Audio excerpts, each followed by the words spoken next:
Japan's tough talk on Russia is really about China. Japan has fallen into line with its international allies in imposing sanctions on Russia over Ukraine. Tokyo, CNN. Japan has backed its condemnation of war in Ukraine with sanctions on Russian officials and oligarchs. But experts say they're not the only audience for Tokyo's outreach. China is meant to get the message too. Since Moscow attacks Ukraine, commentators have drawn comparisons between Russia's actions and China's stated ambition to seek the reunification of Taiwan with the mainland. The what-if scenario has not been lost on Japanese leaders. In the first days of invasion, Japanese Prime Minister Fumio Kishida was quick to frame the Ukraine crisis as the global issue. This is a very serious situation which doesn't just affect Europe but also Asia and the whole world order, he told the reporters, and the Japanese public seems to be a lockstep with his views. In a country typically more focused on the domestic issues, the world is dominating news coverage. Thousands of anti-war protesters have taken to the streets of cities nationwide, and the recent poll shows that over 80% of the 1,063 people surveyed support Japan's economic sanctions against Russia. For Japan, support for Ukraine served a dual purpose, according to Yoko Iwama, international relations and security expert at the National Graduate Institute of Policy Studies. The purpose of Japan's response is to send a message that we will be ready and we will resist if there is an invasion of Japanese territory, that we will not allow the borders to be changed by force, said Iwama. I don't want a real world. The subjective is political. That Chinese are persuaded from the aggressive act like the one that Putin has taken in the last several days and weeks. It's against the backdrop that Japan's former Prime Minister Shinzo Abe raised the previously unthinkable suggestion during the interview 3 days after the Russian invasion. Abe, still an influential figure in the ruling Liberal Democratic Party, floated the idea of Japan entering a NATO-like nuclear weapons sharing program, hosting U.S. nuclear weapons on Japanese soil. It was a shocking proposal for countries that suffered the devastating impact of the 2 atomic bombs dropping on Hiroshima and Nagasaki during World War II. But one Abe says should no longer be taboo. Different times, changing tactics. Japan's response to Russia's invasion of Ukraine differs markedly to its actions after Moscow's act on Crimea in 2014. Then, under Abe, Japan was called out for being too slow to act. Now its strategy is different and the urgency arguably greater. Back in 2014, Abe adopted the tactic of pulling Russia closer to prevent it tightening ties with China, said James Brown, an associate professor of political science at Temple University in Tokyo. Russia had annexed the Ukrainian peninsula of Crimea by sending in armed forces to take over key facilities and foment the separatist rebellion that rumbled on for 8 years. Tokyo initially treated Russia's annexation of Ukraine's Crimea region as a Western issue, according to Sela Smith, a senior fellow for Asia-Pacific Studies at the Council on Foreign Relations. The Japanese government treated it a little bit like an issue for the Europeans and the Americans to deal with. That it wasn't really about Japan, but that they would go along with it, Smith said.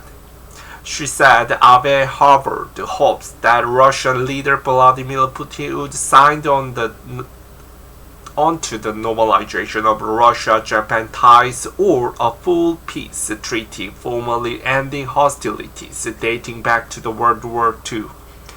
But Japan's softer stance against Russia drew international criticism, and Tokyo eventually joined its Western allies in imposing sanctions on Russia, including diplomatic measures consisting of suspending talks related to easing visa requirements, a travel ban, and the freezing of certain individuals' assets.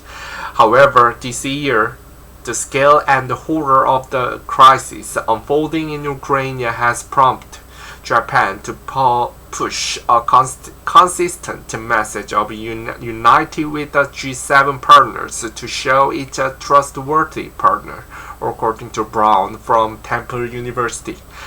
You heard time and time again the government say, and alongside our G7 and other international partners, we will coordinate it taking a top response to this issue. They don't want to be seen as out of step, Brown said. Japan needs G7 support, particularly from the US, to contain any move from Beijing on Taiwan, the island which China claims as its territory despite having never governed it. So last week, Japan added even more sanctions against Russia and Belarus, freezing the assets of the additional 32 Russian and Belarusian officials and oligarchs. And in real move, it also reviewed its guidelines on the transfer of defense equipment overseas, paving the way for the transport of bulletproof vests and helmets to Ukraine. Tokyo has also joined the push to cut Russia from the SWIFT banking system and has frozen Russian leader Vladimir Putin's assets. Experts says Japan wants to keep in step with the international allies in the face of the unfolding human tragedy and China's growing military might. Sense of urgency. For decades after World War II, Japan's pacifist constitution prevented it from building up its military strength. Article 9 of the document said that land, sea, and air forces, as well as other war potential, will never be maintained. But in recent years, the country has signed a move toward greater military spending, and last December, Prime Minister Kishida announced the government was exploring options to give it the capability to strike any enemy bases. China is considered a major threat, but the combined strength of Russia and China has put Japan under considerable pressure.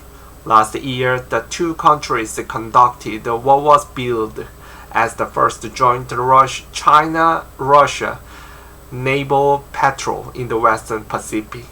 Vessels sailed through the Tsugaru Strait that separates Japan's main island and its northern island of Hokkaido, before heading down the nation's eastern coast and then back toward China through the Osumi Strait of the southern Japanese island of Kyushu. Foreign vessels are permitted to sail through the Osumi and Tsugaru Strait, both international waters, but Japan closely monitored the maneuvers, which the country's defense department called unusual. Japan's Ministry of Defense said on Friday that 10 Russian Navy vessels, including a frigate, had sailed through the Tsugaru Strait the previous day towards the Sea of Japan. Japan has territorial disputes with both China and Russia. Last year, Japan's Defense Minister Nobuo Kishi told CNN the Senkaku Island, known as the Diaoyu Island in China, are unquestionably Japanese territory and would be defended as such. Japan also contests Russia's claim to the Kuril Island, the island chain of Hokkaido. And then there is Taiwan, which sits to the south in waters used to ferry 90% of Japan's oil supplies. Last year, Japan approved a record defense budget for 2022 of 5.4 trillion yen, $47.2 billion, which exceeded 1% of its GDP. Some say the Ukrainian crisis, on top of local security considerations, shows it needs to commit even more, breaking down taboos. But extra defense funding is just one aspect of Japan's armor against an escalation of regional tensions. Last month, Abe has used his position as former leader to raise another even more controversial prospect, the idea of hosting U.S. nuclear weapons in Japan. Japan is signatory to the Nuclear Non-Proliferation Treaty and has its three non-nuclear principles, but it's essential to understand how the world's security is maintained, and we shouldn't treat those discussions as the taboo, Abe told Fuji television. Kishida immediately dismissed the suggestion, calling it unacceptable, while anti-nuclear activists were predictably outraged. Japan falls within the U.S. nuclear umbrella that has long ruled out hosting nuclear weapons due to devastation wrought by atomic bombs dropped during World War II.